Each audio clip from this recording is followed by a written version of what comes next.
Salut à tous les fans de foot. Imaginez un gosse dribblant dans les rues d'Évreux, un ballon comme prolongement de son corps, défiant les obstacles d'un quartier difficile.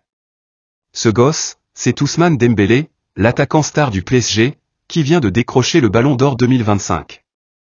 Ce dimanche, il revient en héros dans sa ville natale pour présenter ce trophée légendaire. Pas de chichi, mais une fête populaire, simple, avec des milliers de fans attendus à la mairie et au stade Mathieu Bodmer. Il n'a jamais oublié d'où il vient, clame Évreux.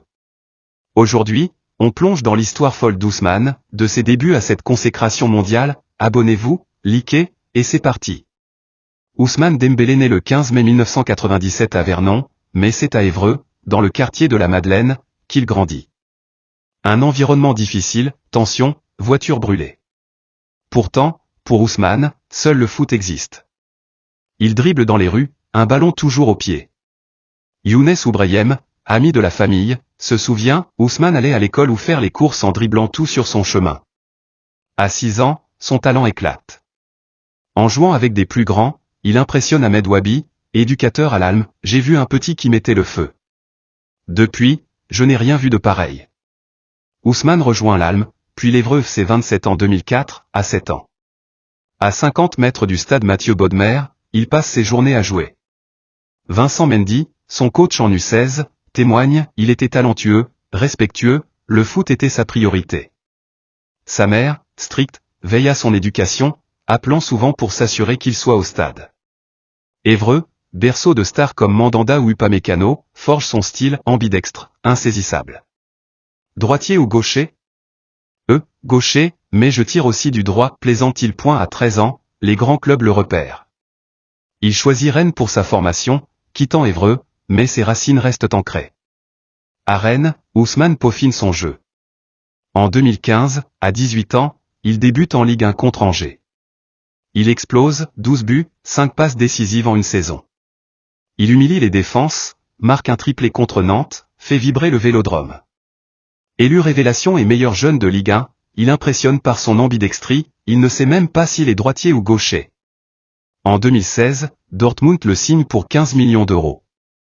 Sous Thomas Tuchel, il brille, 10 buts, 21 assists en 2016 à 2017. Tuchel le qualifie de plus grand talent qu'il ait vu. Ses dribbles et sa vitesse font des ravages. Il remporte la Coupe d'Allemagne, marque en finale. Le monde entier le veut. En 2017, Barcelone débourse 135 millions d'euros, deuxième transfert le plus cher après Neymar. Mais les blessures frappent, rupture du tendon fémoral, 4 mois d'absence. Première saison, 17 matchs de Liga, 3 buts, 6 assists. En 2018, il devient champion du monde avec la France, bien que remplaçant. De 2018 à 2023, c'est un parcours chaotique. Blessure à répétition, ischio-jambier, genou. Pourtant, des éclairs, meilleur passeur de Liga une saison avec 13 assists, 11 buts en 2020 à 2021, titre de Liga 2022 à 2023 avec 8 buts, 9 assists sous Xavi. Mais les critiques pleuvent, retard, mode de vie critiqué, fast-food, nuit courte. On le surnomme parfois l'arnaque du siècle. En 2023, le PSG le rapatrie. Première saison mitigée, 3 buts en Ligue 1, occasion ratée. Mais l'été 2024 change tout. Avec le départ de Mbappé, Ousmane devient leader. Il engage un kiné personnel, adopte une discipline stricte, nutrition, sieste, entraînement intensif. Je veux marquer 3 buts par match, même un, c'est bien, confie-t-il. Sous Luis Enrique, repositionné en numéro 9 avec un pressing intense, il explose en 2024 à 2025, 35 buts, 16 assists en 51 matchs. En Ligue 1, 4 buts, 5 assists en 7 matchs initiaux, puis meilleur buteur et joueur. En Ligue des Champions, 8 buts, 6 assists, meilleur joueur, PSG champion pour la première fois.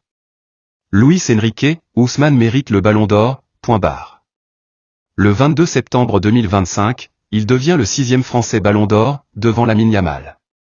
Julien Stéphane, ex-coach à Rennes, sa finition s'est améliorée, il le mérite.